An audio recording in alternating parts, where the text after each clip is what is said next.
So welcome to another Friday featured business brought to you by Visibility Impact and your host, myself, James Moffat. Today we have our 86th guest, 𝗬𝗢𝗨𝗥. Now, am I pronouncing that right? Yes. Okay, right. Excellent. So you're our 86th A guest. very rare thing. Yes. You have to be careful, I guess, with that word. Yeah. But particularly in the UK. I don't want to get the letters mixed up. But anyway, Right. So today you are our 86th guest, so welcome. And we're looking forward to hearing your story. So we're going to take you on a journey from your childhood to your current time now, what you're doing, any kind of roller coaster or memorable experiences on that journey, which I'm just going to guide you to. And there's some great ones here I've already heard. I'm just going to let Pete in, right? And hi, Pete. We're just getting going. So Pete is always in his office. You can see now. Hello, Pete. Hello, James. How's it going? Which way do we have to turn? Oh, okay. Yeah.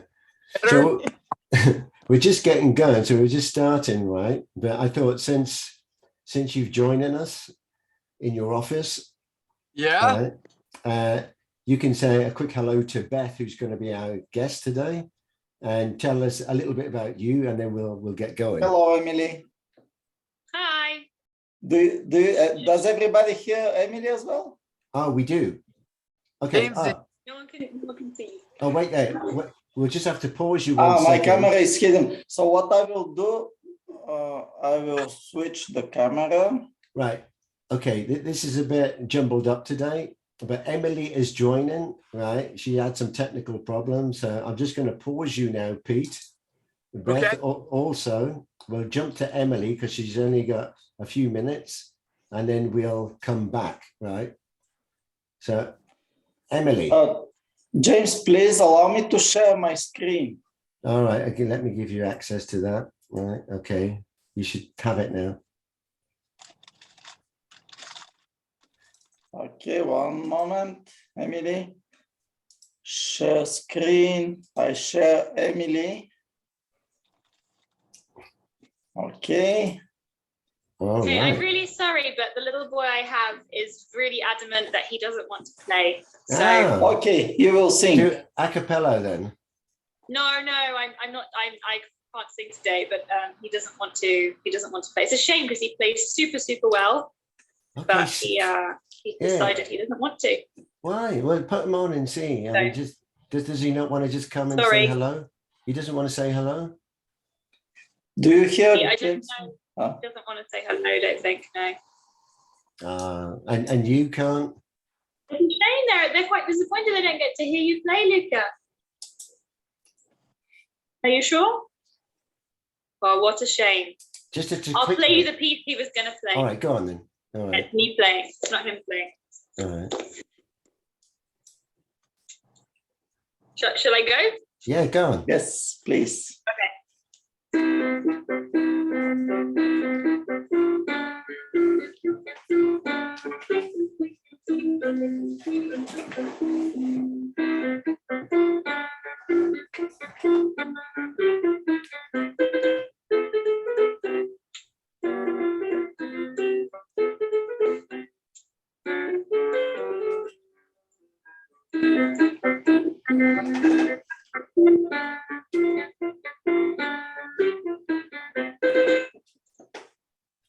Perfect. That is his grade 1 piece. Right. What a shame that he doesn't want to play it. Yeah, no worry. Maybe another time. So how old is he? He's 9. Oh, same age as my son. Right. Okay. Well, and anyway, tell him that no worries, don't get upset about it. He can come on another time when he's ready. I'll tell him. Okay. All right. Thanks, Emily.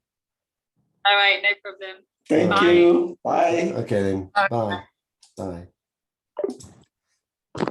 Right. And anyway, so that's Emily, by the way, and she normally sings and everything, but we can catch up with her. So I don't want to waste any more time and I want to hear Beth's story.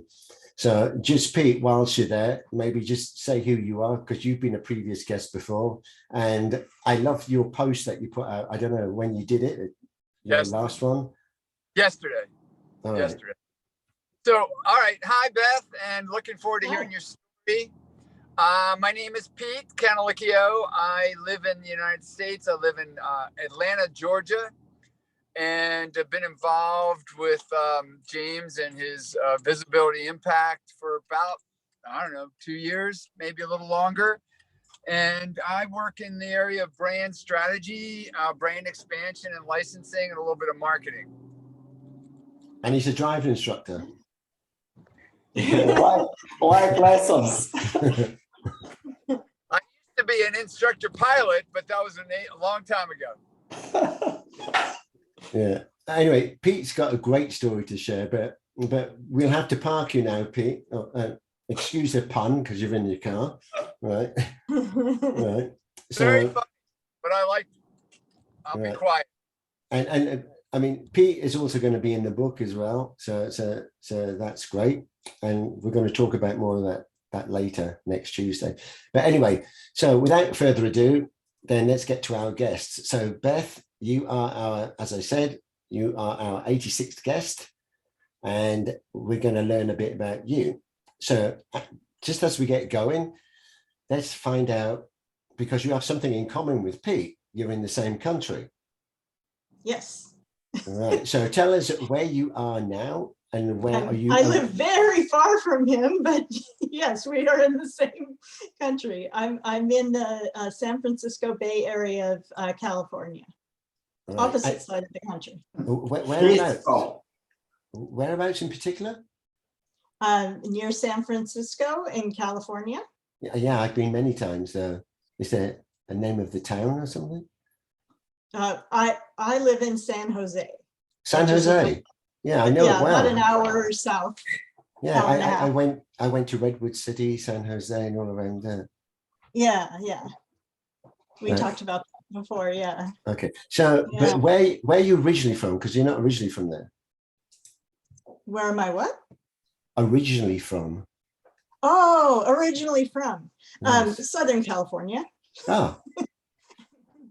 Okay, but a different part. Yeah, I was born in Chicago. Is that what you're searching for? Yes, exactly. That's right. Okay. I was born in Chicago, but I don't remember anything. I lived there for 6 weeks. And it blew you away. Did it blow you away? Because Chicago. Yes, the wind was so strong and I was so tiny, it just blew me out to California. Because Chicago my father was at University of Chicago. Oh. And so when he was finished with his doctorate and my mom could get out of bed again, they drove out to California because that's where they were both. They met at San Jose State, which is 15-minute drive for me now. This is where our family is from originally. Yeah. And my father was born in Palo Alto, which is right near where I am now. I'm sure you've been to Palo Alto if you've been out here doing business or you've driven by it or something. It's right near Redwood City and all that. So anyway, they're from this area. And so they just came back home. They were only there because he was doing his studies there. And, but then I lived in the Los Angeles general area for most of my childhood, but the big change was when we moved to Ojai. Wow. But I don't know if you want me to get into that yet. Yeah. That flips me all the way through high school, so. Okay. So do you have any siblings? I have 2 younger sisters. Oh. And they're in the same neighborhood or elsewhere? No, they're far away. I've got one of them is living near Portland, Oregon, and one of them is in England, in Cambridge. Oh. And she went to do her schooling there, and she decided she liked it there better. Okay, but they're doing something similar to you or completely different?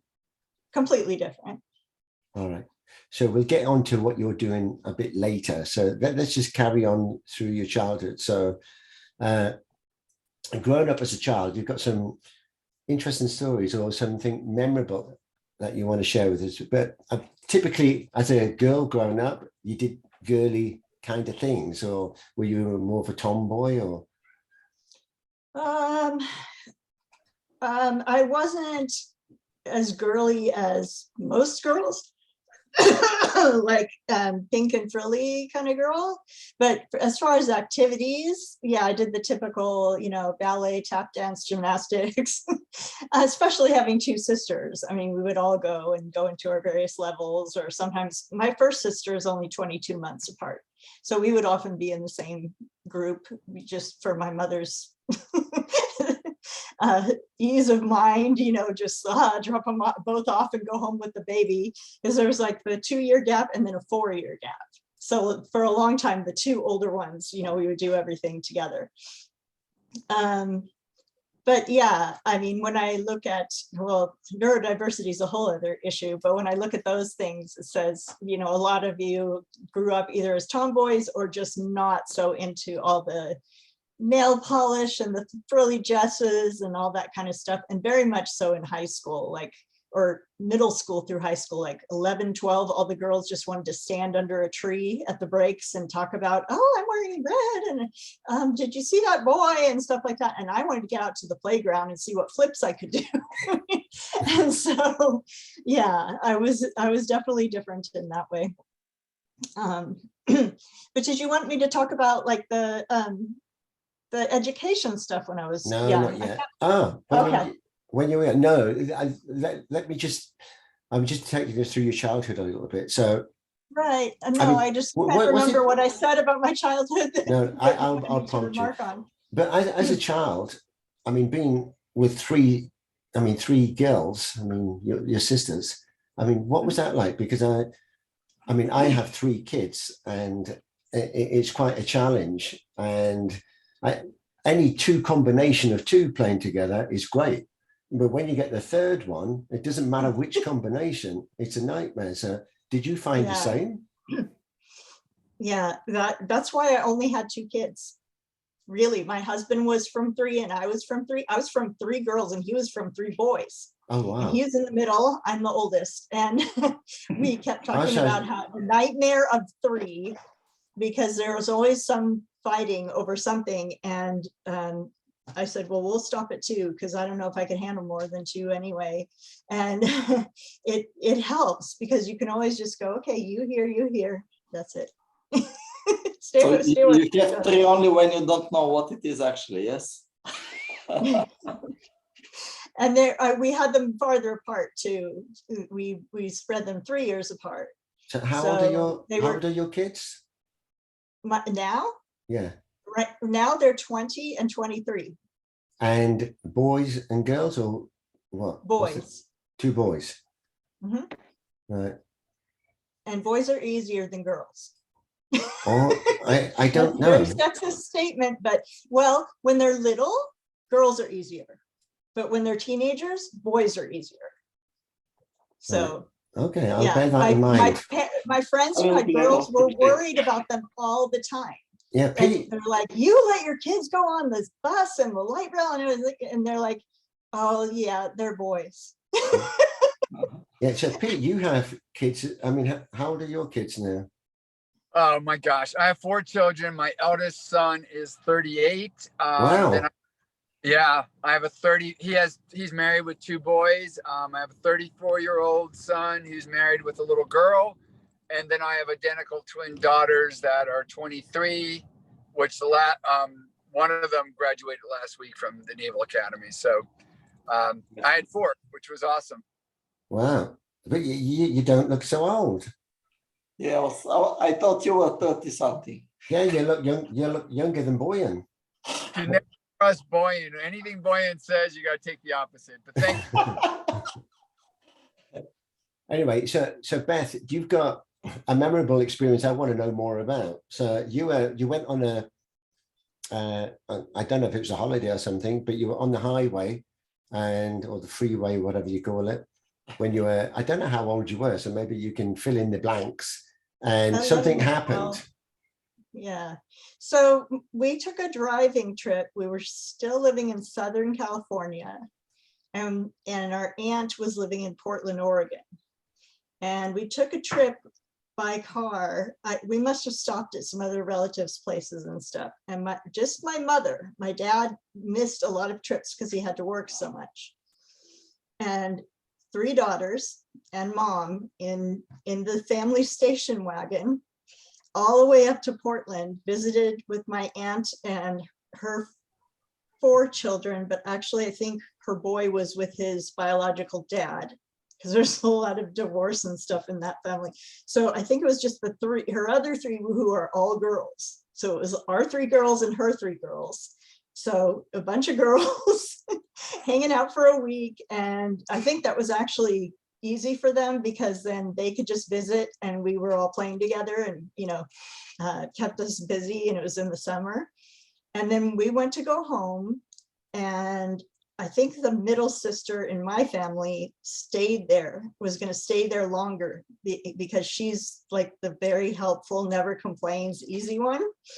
And that way she would be helpful, and she's about the same age as one of the girls in the other family. And so she was going to stay behind him and do that. But my mom was going home with my youngest sister. So she's 6 years younger than me. She's little still. So she would have been around 6 and I was around 12, or maybe it was 5 and 11, but it was something like that. And because we didn't know any better, she was in the front seat with mom.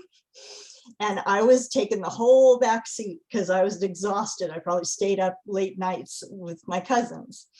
And we're driving home. Also, I'm sure my mom got up at 4 a.m. and put us in the car to like try to get home. And we stopped at a rest stop, and I was kind of like half asleep. And my mom says, Doria and I are going into the bathroom, like talking loud to try to rouse me, you know, and she's like, do you need to go? Because this is when we're going, you know. And I'm like, no, just let me sleep. And then after a while, with all the noise and everything, I fully woke up and went, I should go. So I get out and I go in the bathroom and I don't see them. And I'm like, oh, they must be in the stalls. But I'm not going to like call out their name. So I go in the stalls. Well, meanwhile, they come out, wash their hands, go back to the car. They see the blankets back there and they assume I'm under there. So they just start driving home. I come out, our car is gone. I don't see my mom. I don't see my sister. And I panic. And I just kind of go, oh my God, what do I do? What do I do? How old? Sorry, how old were you at the time? About 12, 11, 12. Yeah. All right. And so, you know, I had no idea what to do. I don't know, you know, we had never talked about this because my mom didn't let me go anywhere without her. So, or without another trusted adult. And so I'm pacing the sidewalk, kind of going, we're in the middle of nowhere. I mean, it's just a highway and a road stop. And I'm like, how on earth am I going to get in touch with her? I mean, there's no way to get in touch with her. She's out on the road. And I started to cry because I was just like panicking. And this older couple were getting out of their big motorhome. And the wife comes over to me, or I don't even remember who came over to me first. Maybe they came as a couple, and she's like, are you okay, darling? And I told her what happened, and they said, okay, this is what you do. And they showed me what to do. Like they did it, but they showed me at the same time, which was very smart. So next time I know what to do. And they called the sheriff, and, you know, they got the highway patrol to pull my mom over. And she says she will never forget it, because not only what happened, but the highway patrol pulled her over and said, did you count your chickens before you left the rest stop or something? And she was like, chickens, what? Because we'd actually had chickens. So she was like thinking literal. You know? But she had, yeah. But nobody had noticed. They haven't noticed. They just, I mean, she's driving and it's the back seat, so she can't even see. But what about your sisters? Didn't they say one of us is missing? Well, the one was 6 years old and just crawled into the front seat with mom, and the other one was back at my aunt's house. I had taken up the whole back seat with a blanket, so they just saw the blanket and they assumed I was still there. Because I said, I'm not going to the bathroom. I'm going to stay here and sleep. So, you know, I'm 12 years old. She's thinking I know what I'm doing. I'm back there sleeping. Were there mobile phones in those days? No, no. All right, so the When I only was way. 12, it was 1981. Oh wow! So the only way was to get the kind of the highway patrol to find your parents' car, and Yeah, and she had to they had to like pull her over like she was speeding or something, and she's like, "What did I do?" And, and you were in the back of the patrol car. No, they left me at the station. All right. Okay. They didn't want to drive around with me because what if something happened, right? So they left me at the station, and they brought her back to the station, and then everything was fine. But all right. So now she does count her chickens before she.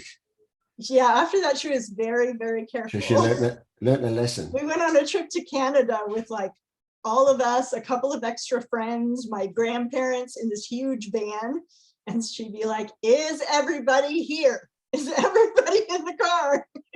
Yeah, and she's like like counting from the back. Yeah, get your clipboard out and check everyone. But we off. were all older by then, so if we didn't get in the car, that was kind of our responsibility. Yeah. But I guess a story like that stays with you forever, particularly when you're on a car journey. You're thinking, is everybody here? Mm-hmm. Yeah. Yeah. So but anyway, I only have 2 kids, so I could just 1, 2. Okay, we're going. Yeah, exactly. I mean, so I mean that's a great story. So now you've never done that with your kids, have you? I mean, No.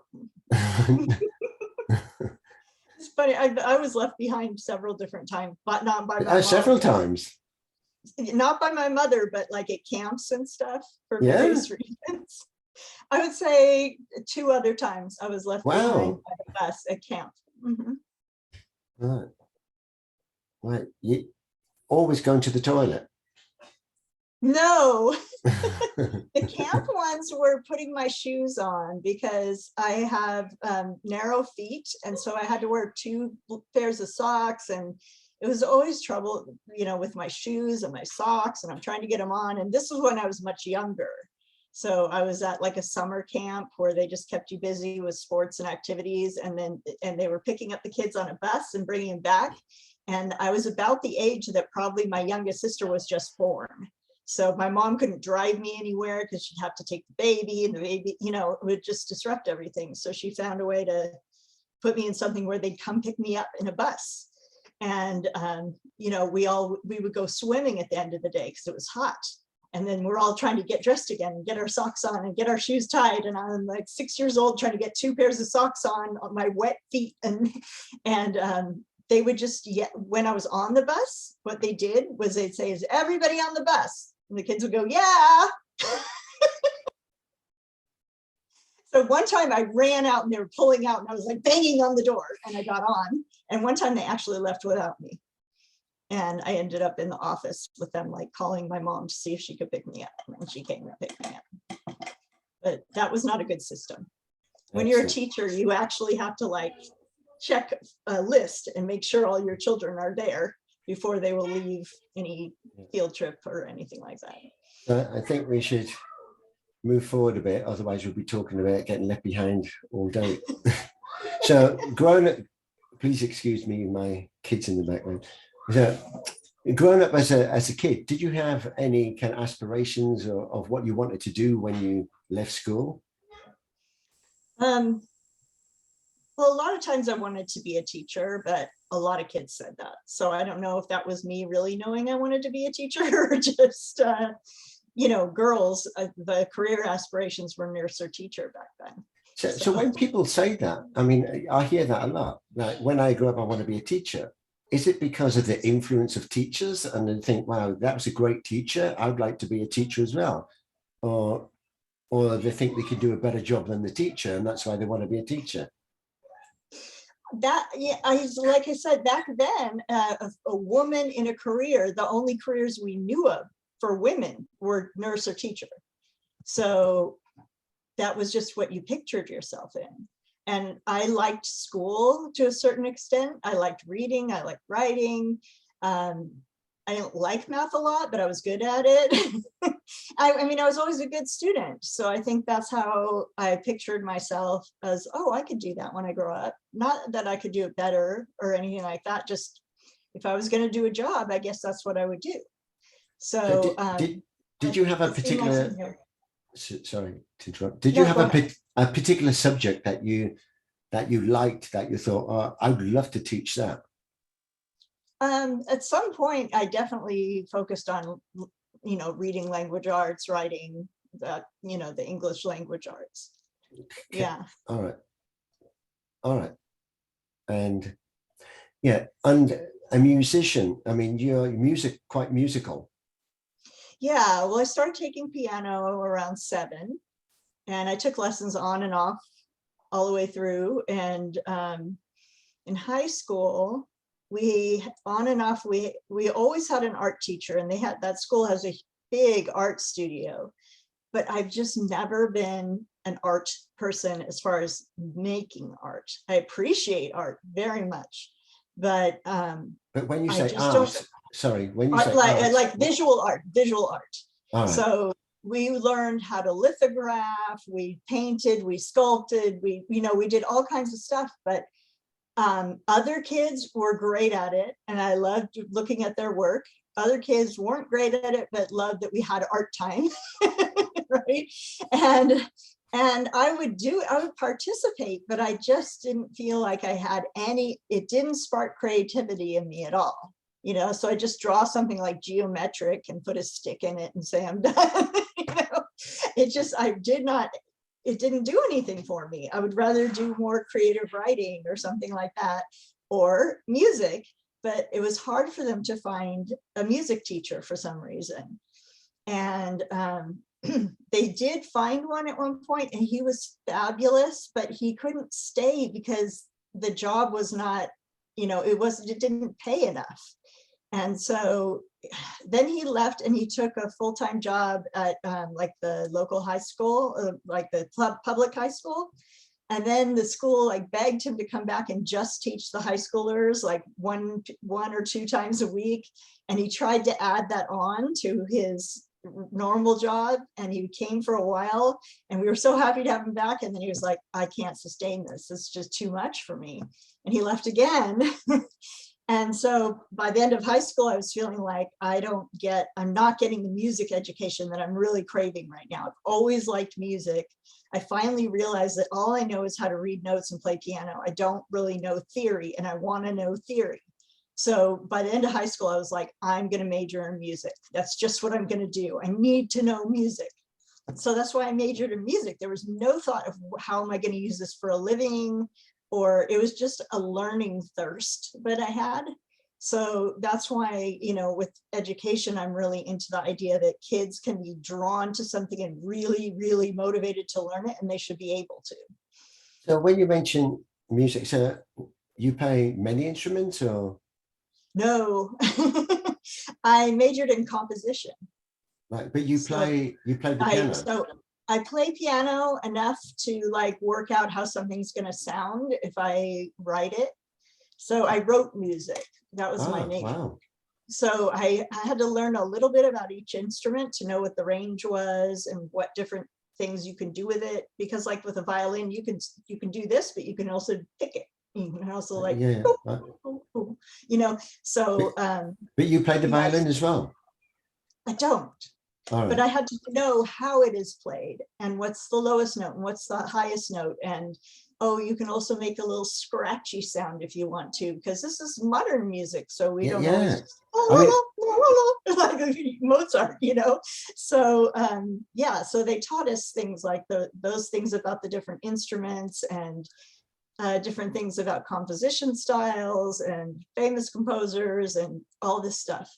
And they're also, the school I went to is California Institute of the Arts. It was founded by Walt Disney.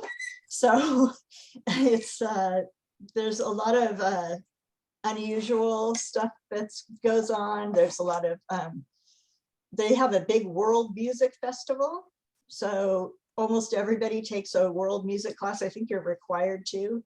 I took 2 years of 𝗤𝗢𝗨𝗥 orchestra.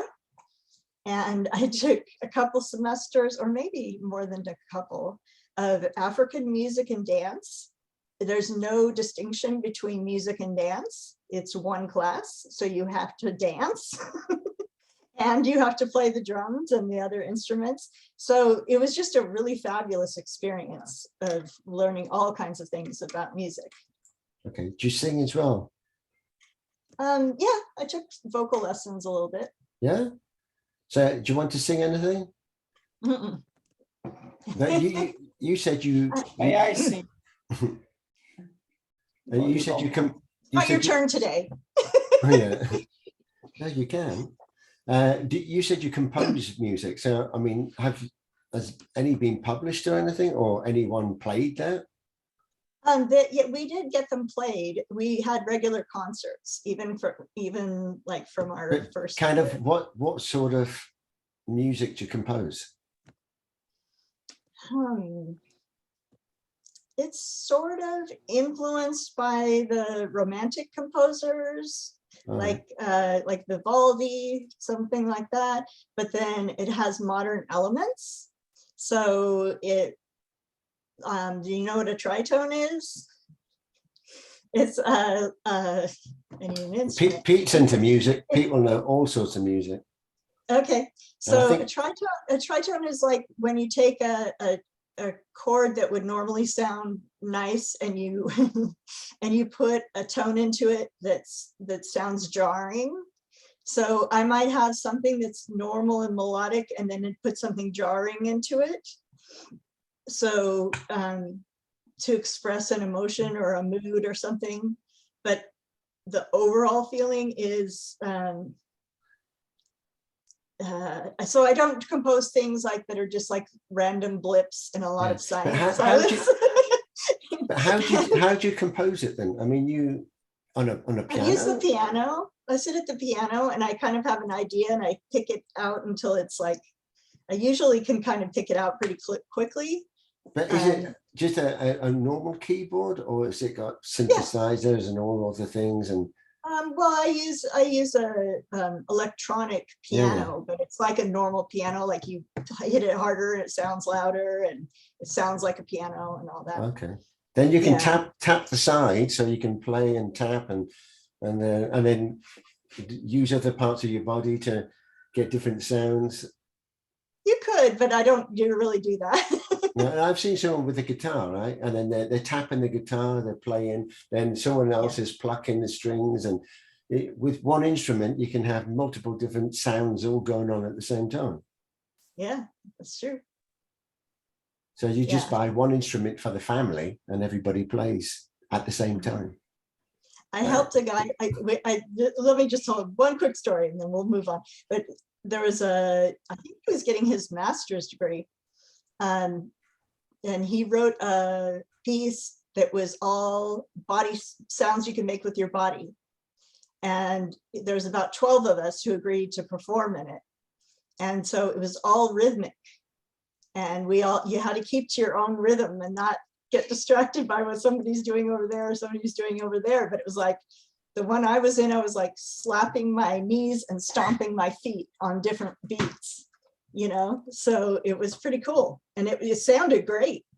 I mean, because it's all these different rhythms going together. So it was like 12 different rhythm instruments playing. Wow. But all the sounds were generated by clapping, hitting your thighs, stomping your feet, or snapping, various different sounds that we could make without instruments. It was great. Perfect. So we're going to move on from there, although another subject we could talk for hours with. The audience want to know actually what you do now and how did you get into doing what you're doing and how long have you been doing it? Is it your own business? So kind of take us through the story there. Okay, well now I run my own business. It is my 5th year anniversary and I am usually a tutor, sometimes run small classes. And my clientele is all homeschoolers. I specialize in language arts. I also have been trained in something called handwriting without tears, which is a special program to help kids learn to print and use cursive writing. Any kid can benefit from it, but it's made especially for kids who are having difficulty with their fine motor skills, and may have a hard time just learning in the classroom. Also, where I live, handwriting is not really taught in most schools. So you come up with kids who are getting into first and second grade, and their handwriting is atrocious, and their parents are like, what is going on here? And they send me a picture of the handwriting and say, could you help with this? And I'm like, absolutely. And if they don't have problems, it goes really fast. They just need to be taught how to form the letters. They've never been taught. If they have issues and they're not being taught, their handwriting will be unreadable. And so then they need a few more months, but it really doesn't take that long. If you teach them, it's just a very simple systematized approach on special paper that helps them follow along and see the lines and everything. So just, sorry to interrupt, just on that, maybe you can go and teach some doctors, right, how to write prescriptions, because I've never been able to understand what they actually write. And even when you take the prescription to the pharmacy, then they sometimes struggle and have to call the doctor, what did you actually prescribe? So They do it. do you do special training for doctors? I could. Here it's all electronic, so we don't have that problem anymore. Yeah, they had to. Maybe because you should just get them to move electronic. Yeah. So, I mean, have you got particularly nice handwriting then? No, it's normal legible handwriting, but it's not. You don't teach them calligraphy? No, not calligraphy, no. So it's just kind of basics. So how did you get into the homeschooling? Did you start off a career in kind of the regular schools and stuff, and Yes. then switched? Well, I switched to being a mom first. So I was working in public schools for 5 years. The 5th year I was part-time and pregnant. And I knew I wanted to stay home with my kids, and teaching was just, I was not going to keep teaching. It just happened that we wanted to have kids anyway, so it was like a good timing. But if we weren't having kids, I would be switching out of that career into something else, but it would have to be education related. Okay, So I probably would have done this or something like it back then, but it wouldn't have been as good timing because I was so young and I didn't have all the experience and training that I have now. So it worked out really well for me to just say, oh, I'm going to stay home with my kids and not have to deal with all the drama of I'm quitting and all this. And so I just stayed home with my kids. And when my first one got into kindergarten, we started facing all these nightmares with the school system. So that gave me more, impetus to not ever go back into the school system and to think more and more about what I wanted to change about it. Because I went in thinking, oh, I'll change it from the inside, from my own classroom. And I did a lot of neat things, but it was just exhausting to be constantly fighting against the system, helping all these kids with problems, and then being called aside saying, well, this mother says you did this. And I'm like, I was so busy helping this kid who has no food, and this kid who's living on the street, and this kid, and now this mom is saying, I gave her daughter a C, and, she really doesn't deserve it because her father's an alcoholic. And, you have the gamut. You have the parents who are too involved and want you to raise their child's grade because they're having a bad day. And then you have the parents who don't ever show up, and then you find out it's because they're living in a car, and the kid has been living in a car too. And, it's just like, it's so much. And I just thought, everything's such a institution and not about who really needs help and what help they need. And so I didn't want to go back to that. And in the course of raising my own kids and trying to get them out of that system, we ended up homeschooling a couple of different times. And then we'd stop because we'd hear some new program. And I was like, okay, I'm really tired from homeschooling. I'm going to try this new program. And, you know, it was okay. But at the end of the year, we were like, yeah, let's go back and homeschool because that really wasn't good for them. So I got involved with the homeschool community that way. When they were in 4th and 1st grade, I was offered a job at the homeschool community, at the homeschool center where they were taking classes to teach, to take over teaching math classes because the math teacher was going on maternity leave. And so I did that. She came back, they put me in the place of another teacher, but basically I worked there all year. And, you know, so I got more and more involved. I had several jobs within the homeschooling community. None of them were perfect, but I sort of stumbled through for a while. And that's how I got back into teaching. And then all of that, when I subbed for a while too, because none of those jobs were really quite right. There were too many hours with my kids still at home. So what age were the kids you looked after or you were teaching at school? The center, the math job was all ages. So I would teach a math class for each age group once a week or two times a week or something like that. So I had like a 1st and 2nd grade group and a 3rd and 4th grade group and on like that. So it wasn't like their main math curriculum. It was like a project-based class. So they would come in and do like a math problem solving hands-on thing with me.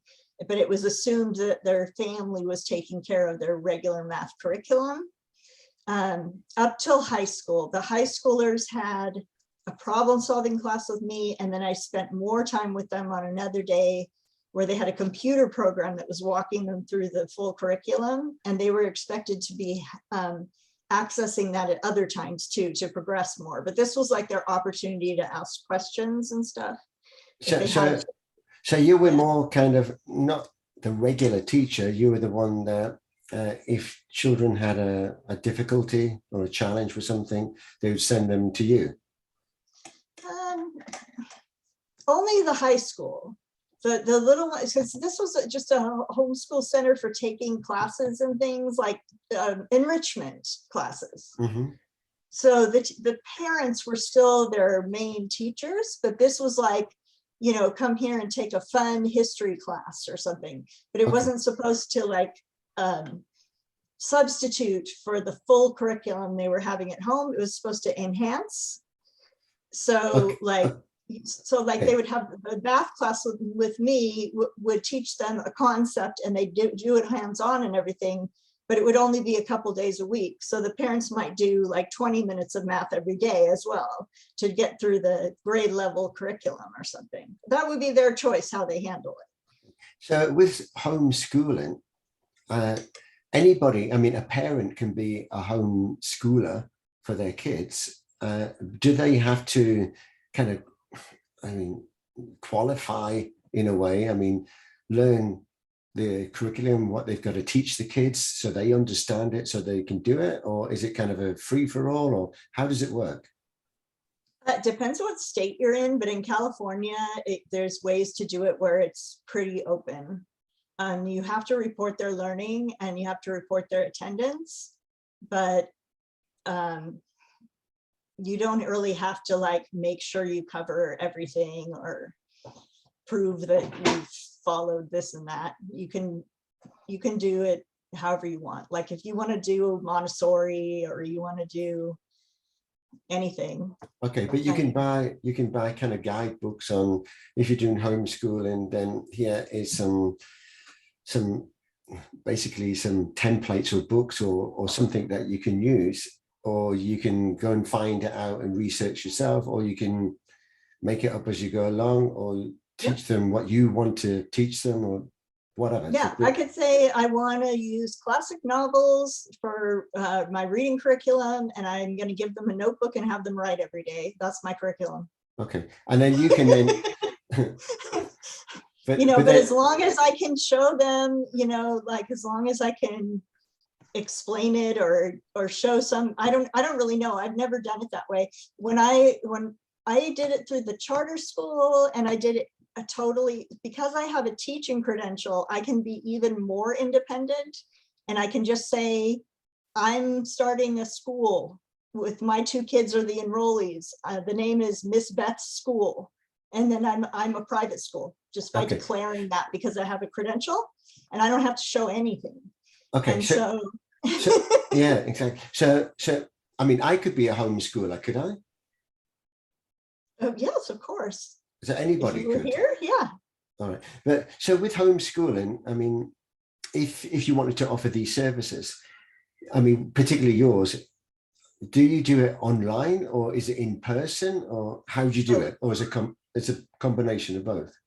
Yeah. Okay. So what? So when we first homeschooled, and I also worked for this place, it's a charter school. There's a management company that has 3 charter schools in the state of California that pretty much cover like most of the state. And and what they do is, it's one way to homeschool, is to sign up with them. They take the funds after they pay their costs. They take the rest of the funds that are left, because you know we have per pupil funding is how our funding works here. And you and your teacher of record that's assigned to you, and that's the job I did. I was the teacher of record. You meet with them once a month or so, and they basically do that over Zoom now because of COVID. So the teachers are so lucky, they don't even have to leave their house. I was driving all the way up to Palo Alto and stuff when I did this job. But anyway, you talk together, you decide what the children need. If they don't need anything, like, you know, they're not showing, their test scores are stellar and the parent has all this curriculum and everything's great, you can even spend it on like swimming lessons. But if the family can you do virtual swimming lessons? No. But swimming lessons are open here now. All right. Okay. So anyway, but yes, for a long time there was like not anything to spend the money on. So a lot of people were like, can I do 2-hour sessions with you? Because I have all this funding left.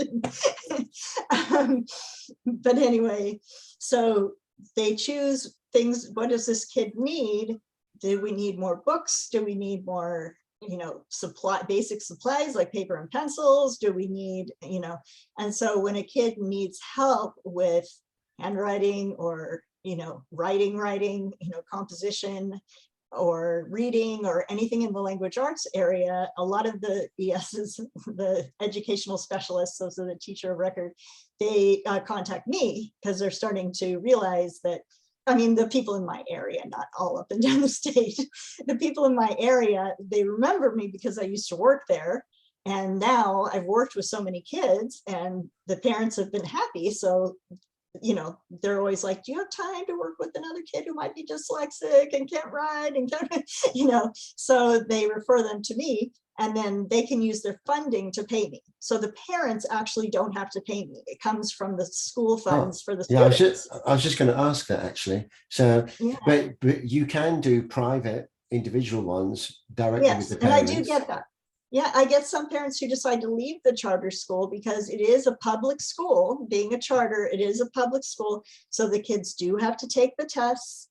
They are pressured to meet all the criteria, you know, all the standards that the public schools want because it's a charter school and things like that. So they have a lot of flexibility in curriculum though. You know, they can say, I want to use this curriculum that the homeschoolers, my friends that are all homeschooling, they say this is the best curriculum, and it's curriculum that's far better than anything I ever got in a public school. Wow. It's really good stuff. And in like the homeschool community, like I've seen stuff that when I was a teacher, I never even heard of this. And I started doing, you know, doing work with the homeschool community and they're like, well, you know, so-and-so. And I'm like, no. And they were shocked that I didn't know the names of methods. I didn't know the names of authors. And it was all this stuff that's commonplace in the homeschool community. It's really good stuff. Wow. And so that's what they're using, and they're allowed to use it because the kids, I mean, their abilities are way above. This year I had a whole bunch of 5th graders, and 5th grade was the grade I taught in public school. These kids look like geniuses compared to the kids I taught in public school. And of course it's because I'm their tutor, but but it's because they use this curriculum that it's just a whole different thing than what public school curriculum is. So you can also do kind of group sessions as well. So it's not just one-to-one with the kids. It could be a group Zoom type call. Yes, I'm doing that this summer actually, because I usually have been tutoring through the summer, and then I feel like I never get a chance to do anything else. And I had taught at another homeschool center that's just down the street here. And we kind of closed for COVID. And then I was like, now I'm tutoring everybody. I don't really have time to teach classes. And I kind of like the tutoring, but you know, you miss having a class. So I'm doing 2 levels, 2 different grade groups, creative writing this summer. So I wanted something fun that people would sign up for, you know. So I'm using a curriculum that's good, but it's also just really silly and fun. And I'm hoping the kids, even if they're not real keen on writing, that they'll just have fun with it, and it'll bring out their creativity. So because you can do this online, then your audience could be potentially anywhere in the world.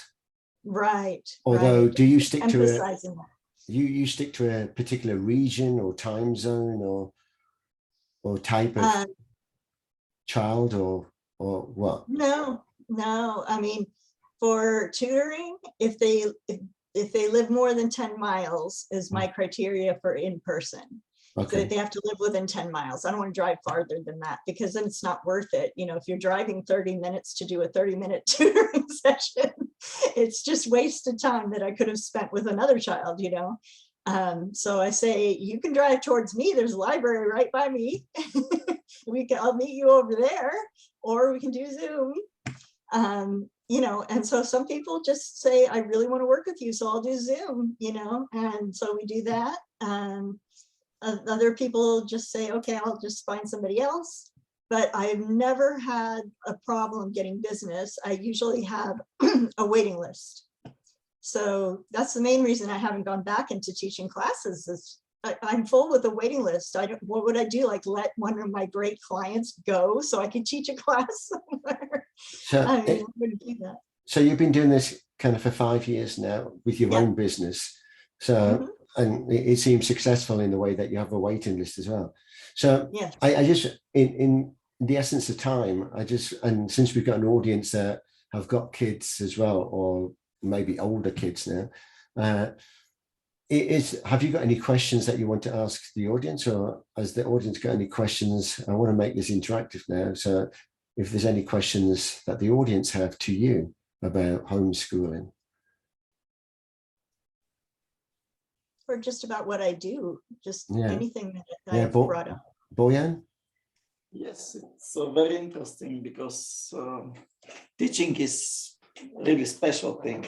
You need to transfer the knowledge, to give new skills to the people, even if they're kids. Do you just interact through video, or you have special materials that you share with your kids? How a class is looking like? Yeah, well, that's one thing, is it's different for everybody. So I get to know the child, what seems to engage them. You know, everyone's different. So some kids need very slow, step-by-step. Some kids know some things, but they just need a little help, you know, polishing it or whatever. So getting to know the child to me is very important. And then, yes, I do bring materials. If the parents say, this is our curriculum, I just need help getting it done. I can't get it done, I'm so busy, but I want you to use this, then that's what I do, you know, because they're hiring me. So, you know, if I find that it's terrible and the kids are hating it, I will say something, you know, I won't sit there and torture their kids for money without saying something, but I wait until we get to know each other a little. And then I might say, you know, I have something that teaches this that I think she might like a lot better. Do you mind if I try it? And they'll usually say, oh, you're the teacher. Yeah, go ahead and try it. And then when they see their child learning it and laughing and having fun and, you know, just, Mom, look what I did. Look at this. Look at all the adjectives, you know, and it's a funny story with adjectives instead of like a boring worksheet. You know, they're sold on it, and I don't have that problem. So, and also the clientele, like I'm very honest on my website and everywhere, that this is the type of teaching I do, that it's, you know, I believe in compassion, I believe in fun and joy in learning. You know, I'm gentle with kids. My whole approach is everything is step by step. When I say that I teach writing, it doesn't mean that I give them a task and then I say, go do it. A lot of kids don't learn writing in school because they aren't taught how to write. They're given an assignment and then the teacher judges it and says, well, this isn't any good. It's all disjointed and it just goes on and on and on.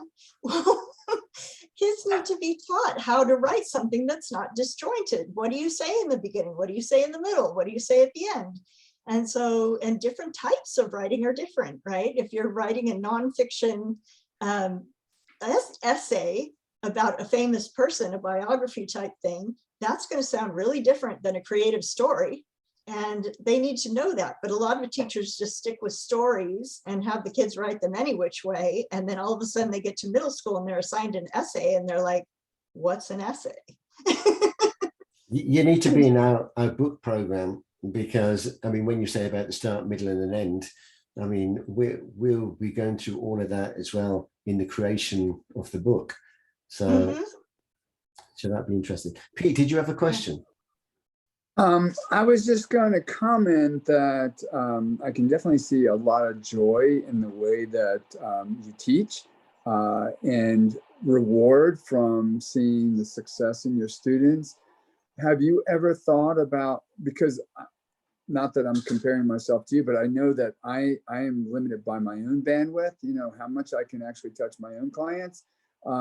I wonder if you ever thought about, you know, and maybe you have already, you know, making this through print or some digital form a way to reach more students, because it sounds like you have some really beautiful, wonderful, unique techniques that others could benefit from if they could only, you know, tap into what you're doing. Well, I do write on Medium. And so I don't have, like you said, I don't have a lot of time to do that because I'm older and I only have so much bandwidth. And both of my sons have autism. So I've been on that whole journey. One of them still needs me a lot, just emotionally. He's independent, he's, you know, but he's local and sometimes he just needs support. Sure. He went through a lot in the school system. He's very bright, but just they couldn't understand why he couldn't handle the stress of everything that goes on at school. And they wouldn't help him because he's so smart. He doesn't need any help. And like, it's like, you don't understand. There's the executive function and there's the mental health and there's all these other things going on with him. Anyway, I won't tell that whole story, but yeah, so I can't work like an 8-hour day. I need to take a break and then put time into it, like at home, like the organization of it and the planning and stuff like that. So that is actually my plan, is to slowly fade out on the actual physical doing of it and to fade into messaging and writing. And so when I'm around 62, I'll be collecting my benefits, but also like, you know, reaching out to more people, writing a book, whatever it is that I'm going to do. A lot of this is in some books already. Raise Your Hand, The Compassionate Classroom, that was just put out by 𝗘𝗢𝗨𝗥. I don't know if I'm saying her name right. She's a young lady, but she was in the classroom and some things happened that were not okay. And she decided to just stop teaching and write about it. And her book is pretty amazing. It's 3 parts or something. I've gotten through part 1 and I was just like, oh my gosh, like we're speaking the same language here of how we feel about children and things like that. So I recommend that one. But yeah, like the more I read, the more I'm like, everything I want to say has been said. But you know what, when you take it from the 5 different books that I'm showing to James and you gel it all together, that might be a new message. So I'm totally open to that, and I'm currently working on it, I would say.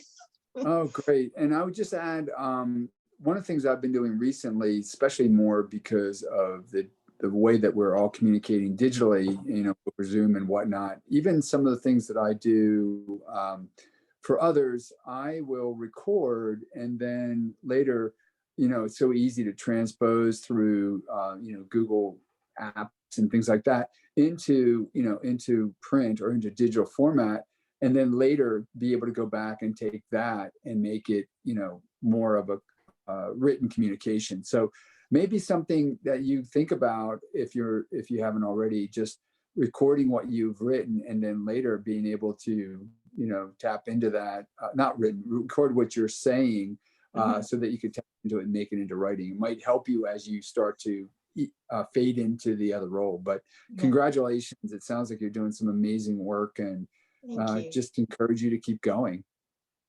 Thank you very much. Yeah, Pete, just on that, that's excellent, because I know for our book, we have to write our parts. And a lot of the time I am walking down the street and I'm thinking to myself, and I could be recording that because that could be part of it, but I never do. And then by the time I get home, I've forgotten it anyway. So yeah, maybe that's a great way to actually record it. And then, as you say, you get these translators that would then put your voice to text and then we do the same with my brother. Yeah. My mother wants to write a book and she's recording. She cannot see quite well. So and now we are collecting the recordings and we will transfer this into a book, because my father, before that, he wrote his own book and published and republished again. So this is a really good point to facilitate the process.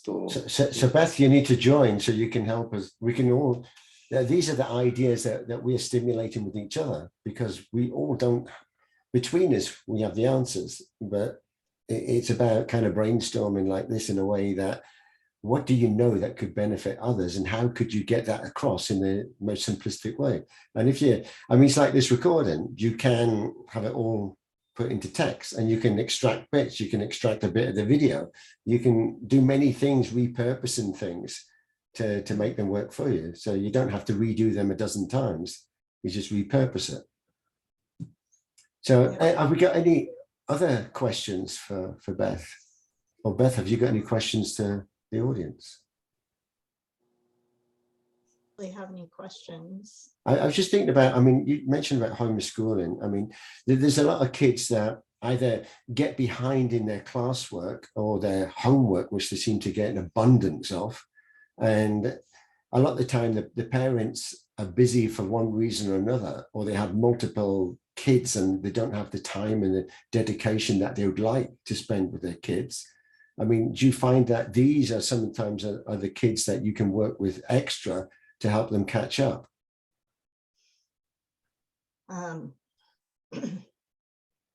Kids with a lot of homework? Typically, I mean, I'm just saying my eldest son, I mean, he's 9, he gets so much homework, it's unbelievable. And I'm just thinking that, yeah, it seems like a punishment rather than a pleasure to want to do. And I mean, to me, I don't even agree with that. I think that once they finish, I don't believe in homework, actually. No, I don't. I don't think it should be assigned to, especially to anyone below 13. Yeah, I just think that, I mean, he has his outdoor activities. I mean, the school, the sports and the other things that he does. The last thing he wants to do is like sitting down doing like another hour's worth of maths or something. And I just think that, well, the math should have been in the subject at school. And if he's not learning it at school, then you have to question the system or the teacher or the way it's been taught or whatever. So yeah, I mean, I'm all for alternative kind of education that's going to actually help educate rather than just burden them with a ton of stuff that gives them the stress and everything else on top. I think that was how we connected as well with some of the posts that were out, particularly on LinkedIn, and commenting on them, you commenting on them, and I resonated with that comment, and then I commented and vice versa. And that was how we connected in the first place. But it's kind of grown a community of educators. And when you say educator, or when I say it, I don't mean that you have to be a professional teacher to be an educator. We're all educators. And it's about bringing a community of people together that we can help one another. Exactly.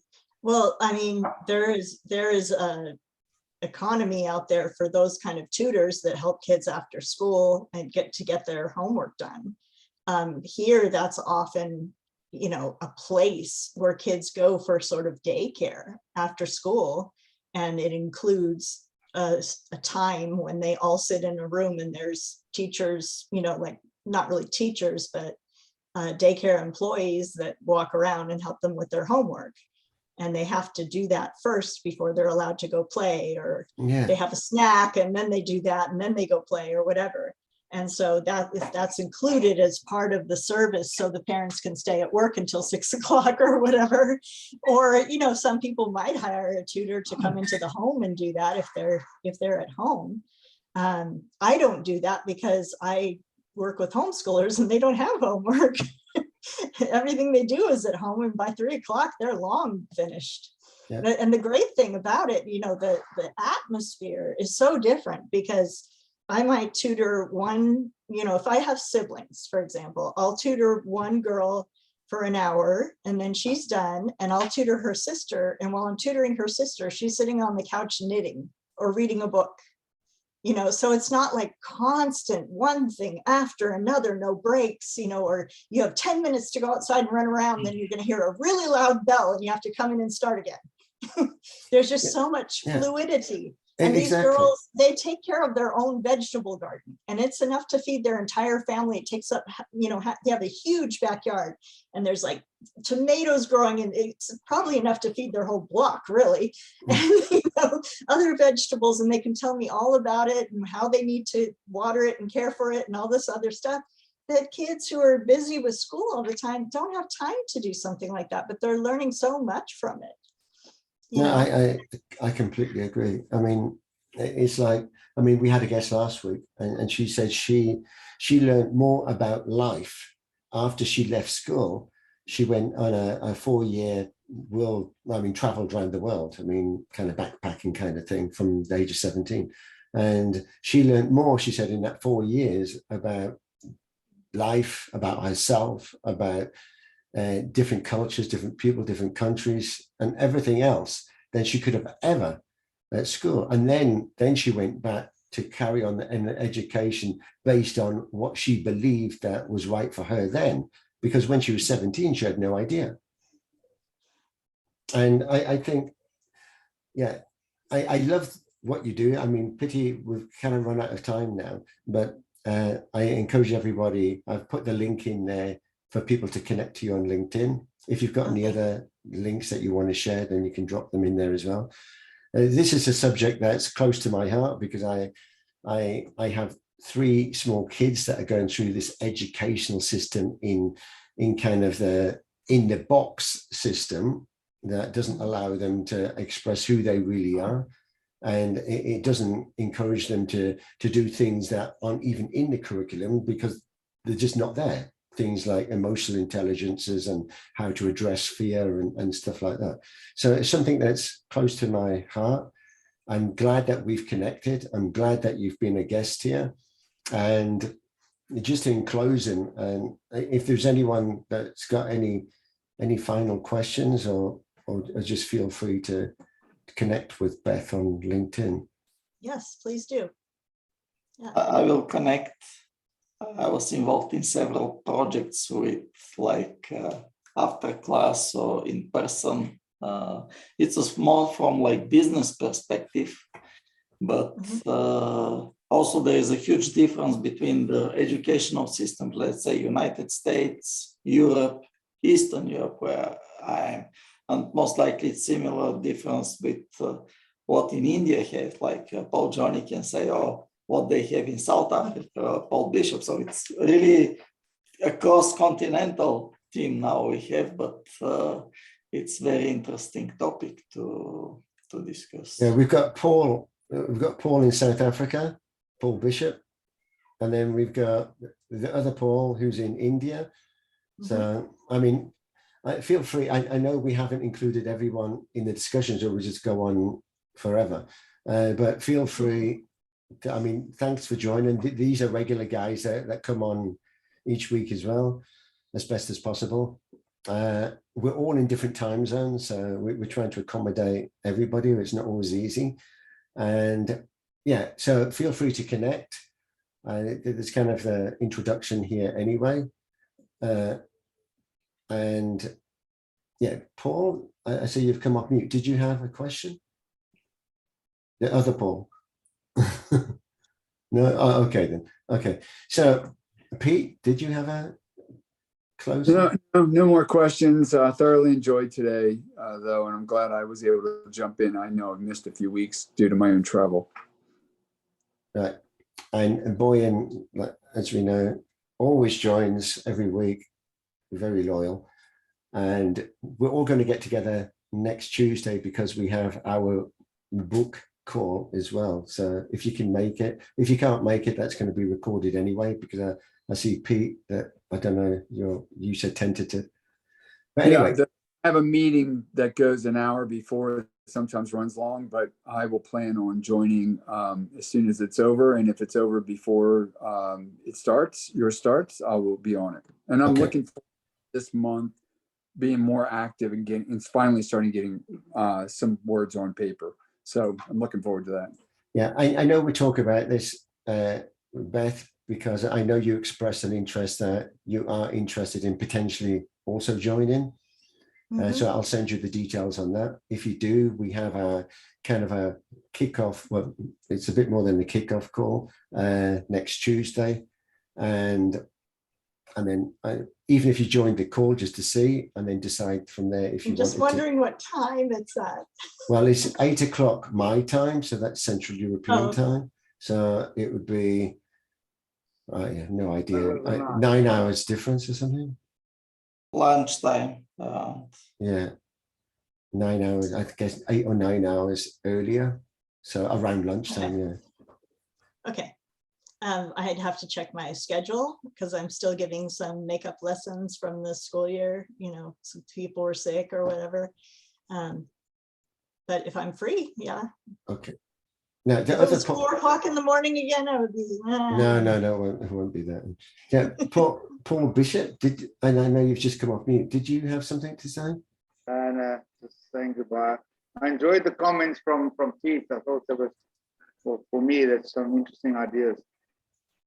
Yeah, it's definitely, I mean, that's what I love about these calls, because that's definitely stimulated some ideas that we can all benefit from. You're currently doing that? That's how you're going to do your book, is to audio record it? I'm not planning on doing that, but one of the things that I've done and you're aware of is I created this personal brand strategy course. And so I've developed all these PowerPoints. I've given many presentations. I'm giving one later this morning, my time. And I'm going to take all of that and make it into a book. So that's just kind of the idea that's inspired me to realize sometimes when we give a presentation, we can articulate words in such a way that it's easy or easier, let's say, to convert them from the oral, the verbal, to writing, and then edit that into something that's appropriate for written communication. So to me, it's a much faster way, and so I may tap into that to some degree on telling my story. And also, you've seen some posts that I've done that I think are probably worthy of being incorporated into this chapter. So the one that I put out this week that you commented on, which I appreciate, I think that needs to be part of my story as well.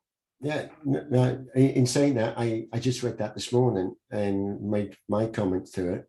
And I also reading other people's comments also stimulates more motivation for doing your own things. I mean, it was a great story, one I hadn't really heard.